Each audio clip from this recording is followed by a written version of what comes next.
Anong ginagawa mo dito? Kaagad na tumaas ang ulo ni Selena at lumipad ang paningin sa pintuan. Nasa loob siya ng library at may hinahanap sa mga librong maayos na nakahilera sa bookshelves. Lihim siyang napasinghap na makita. Walang pang-itaas sa damit ng binata at tanging boxer shorts lang ang suot. Wala sa sarili. Hinigpitan niya ang pagkakatali ng suot na roba. Hindi niya sinagot ang tanong nito at ipinagpatuloy ang pag-scan sa mga nakahilarang libro. Hinahanap mo ba ang diary ng iyong ina? Muntik kasi ang mapalundag sa kinatatayuan nang marinig ang baritonong boses ng lalaki. He was already beside her at pumulong sa kanyang tenga. She closed her eyes as she felt his rug breathing on her nape. Hinamig niya ang sarili at hinarap ito. Bakit gising ka pa sa ganitong oras? My God, binabantayan mo ba ang bawat kilos ko? She faked anger. Hindi ako makatulog. Bababa sana ako sa kusina upang magtimpla ng gatas, pero nakita kong bukas ang pinto ng library. So, sumilip ako. At ikaw, bakit gising ka pa? Hindi ka rin ba makatulog? Namimili yung pagkakapungay ng mga mata nito. Inilapit ito ang mukha sa kanya at talanghap niya ang hininga nito. You're drunk, aniya. She stepped back. Naparami yata ang inom nito ng champagne kanina. I'm still sober as hell, Selena. At pareho lamang tayo nakainom, hindi ba? He stepped forward. At sagutin mo ang tanong ko. Hinahanap mo ba ang diary ng iyong ina? Tumalim ang mga mata nito. Matatagalan ako. Kung hintayin ko makausap ang papa, so pinasya kong hanapin na lamang ang diary. Patuloy siya sa pag-atras hanggang dumikit ang kanyang likod sa pader. Wala na siya maatrasan pa. Ilang hakbang na lamang ay masusukulan siya nito. Bakit? Naiinip ka na ba dito? Gusto mo na bang bumalik sa Amerika? Sa piling ng mga lalaki mo? Itanong ko dito ang braso sa ibabaw ng kanyang mga balikat, imprisoning her. I have couple of boyfriends in the States who make me crawl with desire more than you do. Lihim na napamura si Drake sa maalaala ang sinabing iyon ng babae. Isipin pa lang na may ibang lalaking humahawak sa dalaga ay gusto na niyang pumatay ng tao. Magmula na masilayan niya ang malaking larawan ng babae sa bulwagan ng sala ng villa, ay hindi na nawala sa kanyang isipan ang magandang mukhang iyon. His friendship with Menandro brought him closer to the presence of this woman. Ang binata, ang napaghihingahan ng sama ng loob ni Menandro, at siya rin naging outlet nito sa pangungulit sa anak. Mahal na mahal nito ang nag-iisang anak, at ang galit ni Selena para sa ama ay nagmisulang lasong pumapatay dito sa pagdaan ng mga taon. Kasama siya ni Menandro sa ilang pagkakataong dinaluhan nila ang fashion shows ng dalaga.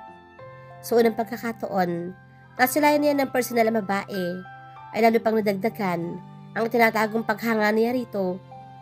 Ang larawang nasa villa ay kuha during her high school graduation, at ang babaeng nasilayan ni Drix na buong husin na lumarampas sa entablado was a full-grown woman and more beautiful than ever.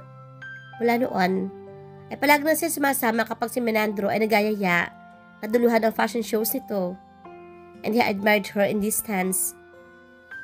Isa siya sa mga taong lihim na umaasa na umuwi na ng Pilipinas ang dalaga, at isa rin talaga siya sa labis na naapektuhan nang biglang mawala si Selena at hindi na matuntun pa ang whereabouts nito.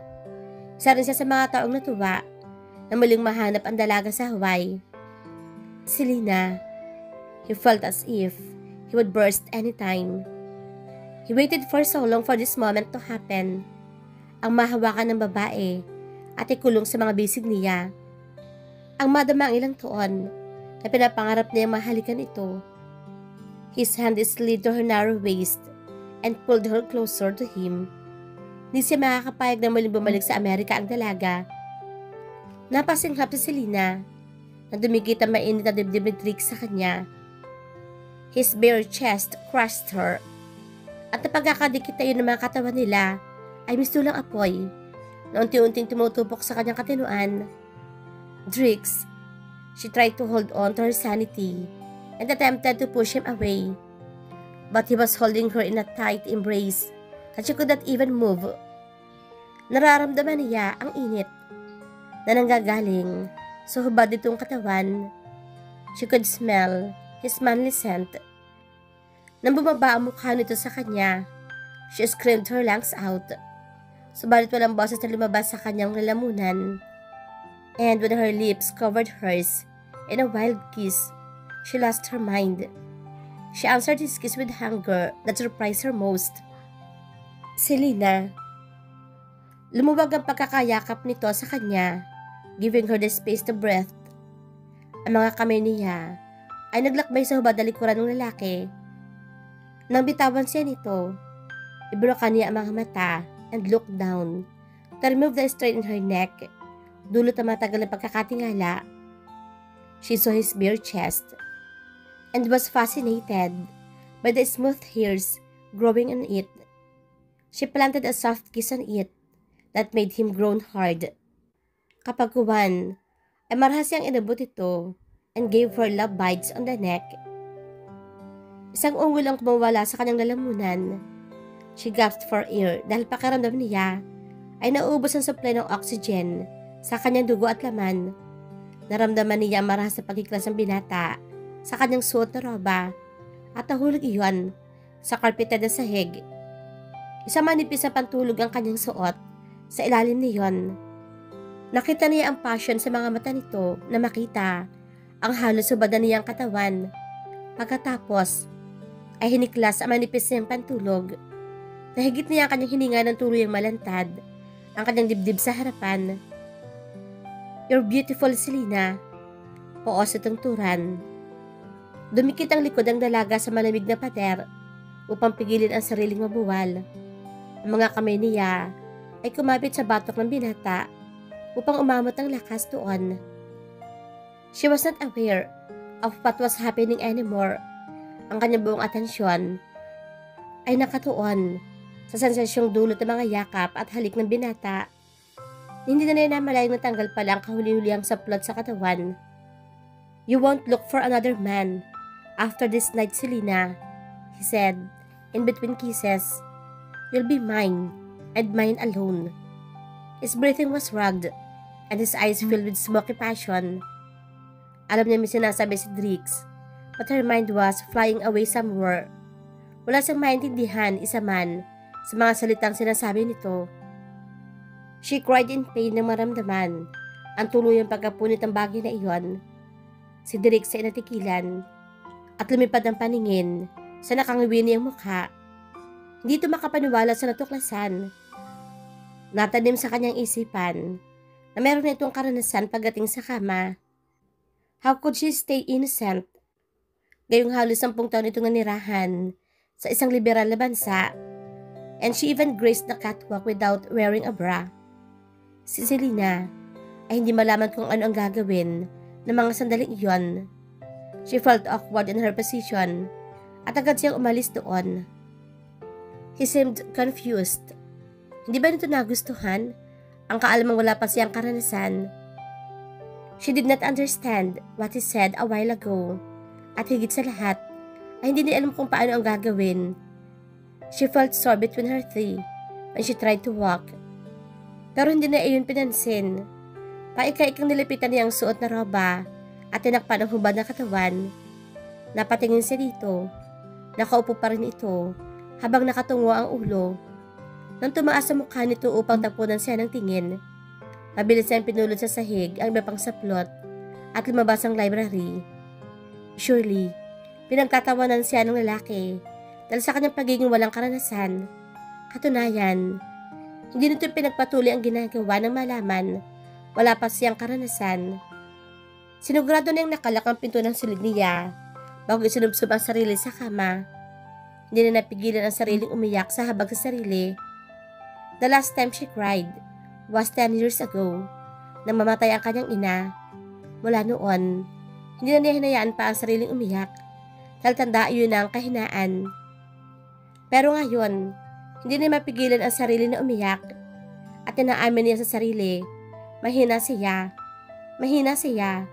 dahil hindi na kayang labanan ang pagkakahumaling kay Drix. Ang kauna-unahang lalaking pumukaw sa kanya na ganoong damdamin and rejected her when he found out she was incapable of fulfilling his desire in bed. Pagkatapos na nangyari sa kanila sa library ni Drix, ay inuwasan na niya ang binata. Hindi alam ni Selena kung paano itong haharapin na nakataas ang noo. He would only make her a laughing stock. Lihim na yung pinagpasalamat na sa loob ng ilang araw ay hindi nagpakita sa villa ang binata. Nagagawa na rin niyang pakitunguhan ng maganda ang ama nang hindi pinipilit ang sarili. Katunayan, ay nagpresenta pa siya magpapainom ng mga gamot dito. Nakita niya kung paano bumuti ang kalagayan ng ama. Pero hindi pa rin siya nagkakaroon ng pagkakataon na tanungin ito tungkol sa diary ng kanyang mama. Morning pa. Pagkatapos halikan sa pisngi ang ama, ay umupo siya sa katabing upuan nito. Nasa garden ito. At katatapos lamang mag-agahan. Ang hardin ang paborito nitong lugar. Maliban sa malinis na hangin, ay talagang maganda ang tanawin doon. Morning, iha. Nag-breakfast ka na ba? Maaliwalas ang buka sa mukha nito. And there was a youthful glow na wala nung una niya itong makita. Magkakape lang ako pa. Pinasunod ko na po kay Manang Lucia ang kape dito. Muli niyang inilibot ang paningin sa paligid ng hardin. Talagang maganda ang pagkakagawa ng hardin na ito. Hindi nalalayo sa garden ng mga royalties sa Europe, she commented, while her adoring look roamed the place. Si Drix, ang nag-landscape nito, iha. He's an architect. Landscaping is his specialty. Siya na rin nag-renovate itong villa. Mas lalong gumanda, hindi ba? May pagmamalaki sa boses nito. Hindi nakapagsalita si Selena. Malaki talaga ang utang ng loob ko sa batang iyon. Menandro released a soft sigh. Sa kanya ko na inaasa ang pamamahala nitong rancho at ang iba pang mga negosyo natin na maging sakitin ako. I know, it's not easy for him to balance his time. May sarili rin siyang architectural firm sa Maynila na nangangailangan ng buong atensyon. And he's busy now. Ang firm niya ang nanalo sa bidding ng isang malaking mall sa Laguna, both by design and construction.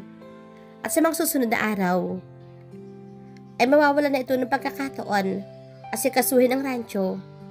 Malungkot na umiling si Menandro kung saan nilubos na ako magaling upang maling mamahala sa rancho at ang Monte Vista International.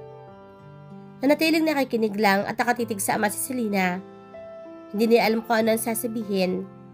Siya rin ay nagmamadali na makabalik sa Hawaii upang masiguradong maayos ang takbo ng kanyang negosyo roon.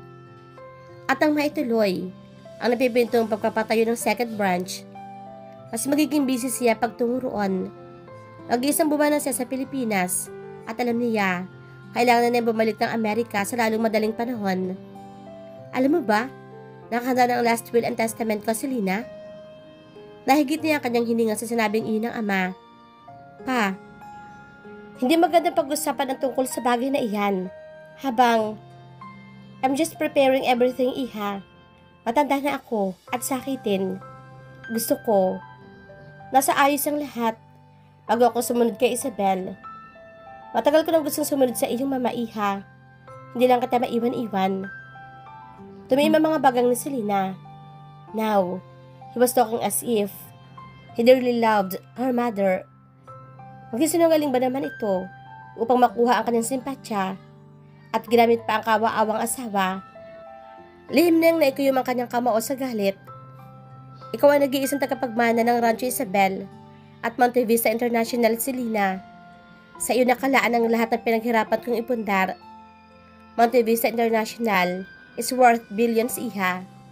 I'm leaving you a legacy that you can pass on to the next generation. Napasingap si Selena sa kanyang narinig. Isa siyang bilyonarya. She knew her father was rich, but she never thought his fortune would reach billions.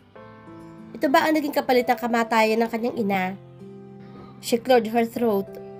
Paano niya sasabihin sa kanyang ama, wala siyang interes sa bilyones ito, na hindi ito masasaktan. Malungkot na napatungo si Menandro na makita ang ekspresyon sa mukha ni Selena. Alam ko kung bakit ka umuwi ng Pilipinas, Iha. Maya-maya ay mahina nitong turan. Pero hindi ko pa rin maiwasang umasa na sana sa pagkabalik mo ay matutuhan mo akong patawarin at tanggaping muli. Ikaw ang natatanging alaalang iniwan sa akin ng iyong ina. Pumiyok ang boses nito sa puntong iyon at naalarmang napatayo si Selena. His father was holding his chest. Kagad niyang tinawag ang private nurse nito sa di kalayuan. Siya na mismo nagpainom ng gamot sa ama. Nang lumuwag ang paghinga nito, ay sinanyasan niya ang private nurse dalhin sa silid ang matanda at pagpahingahin. Ngayon niya napatunayan na sa kabila ng galit at hinanakit rito ay hindi niya kayang mawala ito sa kanya.